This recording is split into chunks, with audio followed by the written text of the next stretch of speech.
Number 10. Sankarya, Undying Love. Ever since he was a child. Number 10. Sankarya, Undying Love. Ever since he was a child, zombie-obsessed Chihiro Furuya has wanted an undead girlfriend. Soon enough, his love for all things zombie comes in handy when his cat Babu gets run over, prompting Chihiro to try to make a resurrection potion and bring him back to life. During his endeavor, he sees a rich girl named Rei Sanka yelling into an old well every day about her oppressive life. After meeting and bonding with her, Chihiro is convinced by Rei to persevere in saving Babu. Eventually, he succeeds with the help of the poisonous hydrangea flowers from Rei's family garden.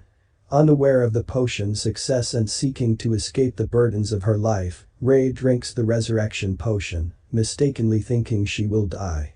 Though it doesn't kill her, the effects still linger and her death from a fatal accident causes her to be reborn as a zombie. With help from Chihiro, Rei strives to adjust to her new, albeit undead, life. For a boy wanting a zombie girlfriend, this situation would seem like a dream come true.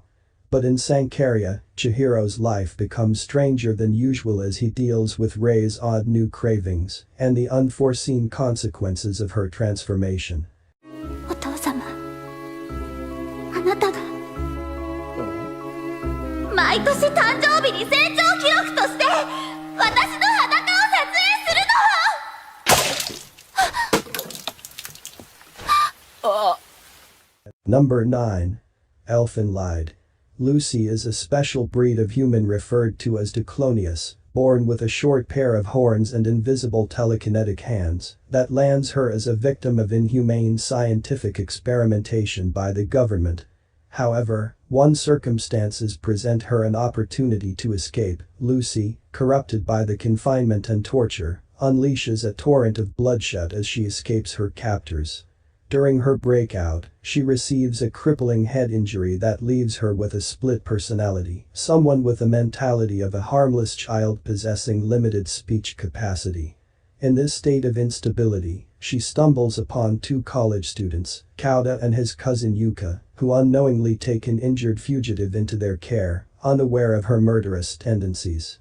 This act of kindness will change their lives, as they soon find themselves dragged into the shadowy world of government secrecy and conspiracy. Say you hate me!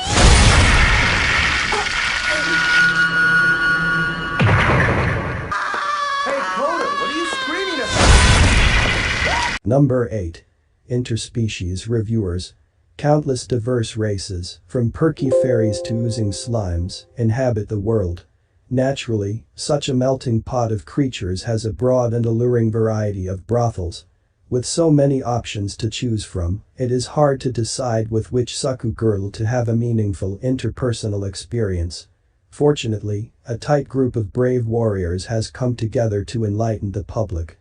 These perverted adventurers take it upon themselves to assess the appeal of all types of Saku girls through hands-on research. Whether it be the scorchingly hot salamanders or the utterly humongous cowgirls, the Uruno Gloss reviewers leave no species behind. Directed by the mastermind behind Miru Tights, Ishizoku Reviewers seeks to answer one of the most pressing questions there is. Which species is the sexiest? どんな子がいるんだろうな。さっき店にいた子たちみたいにキラキラした子たちが。ああ、いらっしゃい。怖っ。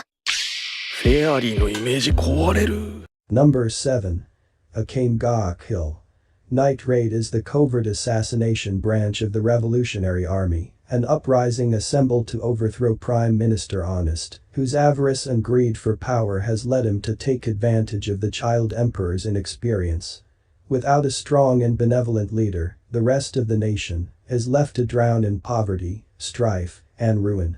Though the Night Raid members are all experienced killers, they understand that taking lives is far from commendable, and that they will likely face retribution as they mercilessly eliminate anyone who stands in the revolution's way.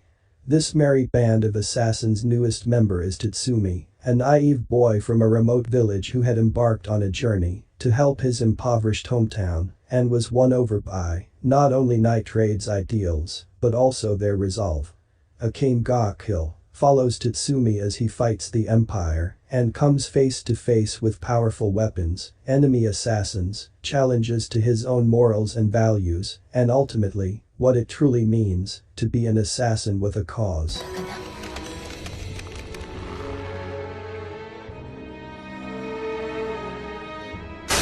Number 6. High School DxD. High school student Issei Haidu is your run-of-the-mill pervert who does nothing productive with his life, peeping on women and dreaming of having his own harem one day. Things seem to be looking up for Issei when a beautiful girl asks him out on a date, although she turns out to be a fallen angel who brutally kills him.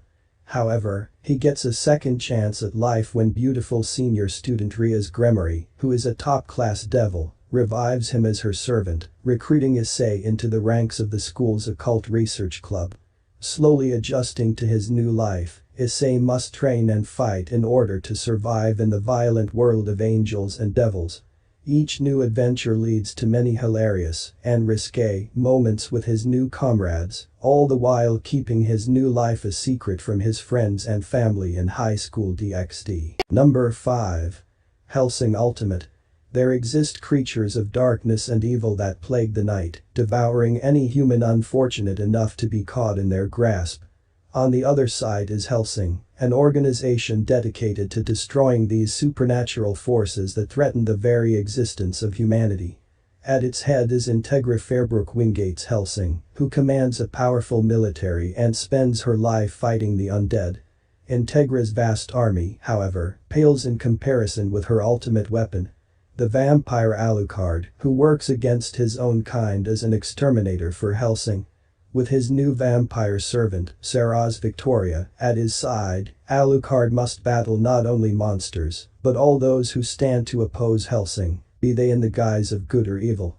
In a battle for mankind's survival, Hellsing Ultimate proves that appearances are not all they may seem, and sometimes the greatest weapon can come in the form of one's worst nightmare.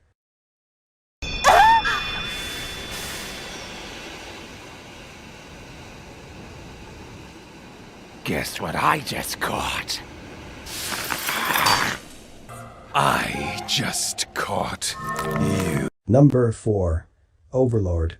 The final hour of the popular virtual reality game Yggdrasil has come. However, Momonga, a powerful wizard and master of the Dark Gildane Zul'Gaun, decides to spend his last few moments in the game as the servers begin to shut down. To his surprise, despite the clock having struck midnight, Momonga is still fully conscious as his character, and, moreover, the non-player characters appear to have developed personalities of their own. Confronted with this abnormal situation, Momonga commands his loyal servants to help him investigate and take control of this new world, with the hopes of figuring out what has caused this development and if there may be others in the same Number 3. Afro Samurai. When he was a young boy, Afro witnessed his father be cut down in a duel at the hands of a man known only as Justice. After taking the life of Afro's father, Justice cast aside his number 2 headband and took the number 1 to claim its godly powers as his own. Years later, having obtained the number 2 headband which grants him the right to challenge the number 1, Afro moves forward in his hunt for revenge on the man who murdered his father. There is just one thing that stands in his way: everyone else in the world. Though the number 1 can only be challenged by the number 2 can be challenged by anyone.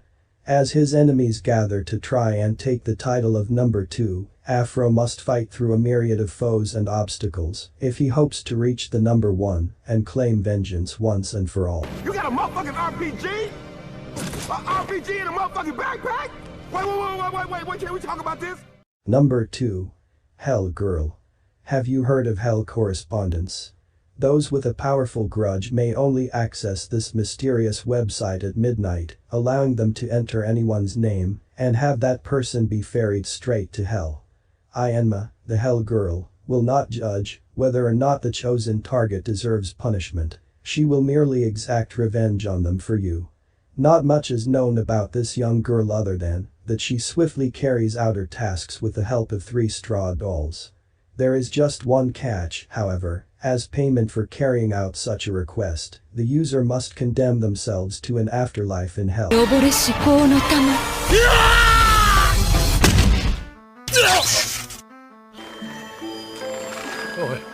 Number 1. Berserk. Now branded for death and destined to be hunted by demons until the day he dies, Guts embarks on a journey to defy such a gruesome fate, as waves of beasts relentlessly pursue him.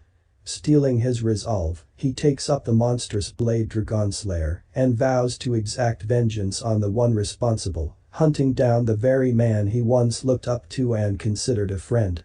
Along the way, he encounters some unlikely allies, such as a small elf named Puck and Isidro, a young thief looking to learn swordsmanship from the former mercenary. As the ragtag group slowly comes together after having decided to join Guts in his quest, they will face incredible danger unlike anything they have ever experienced before.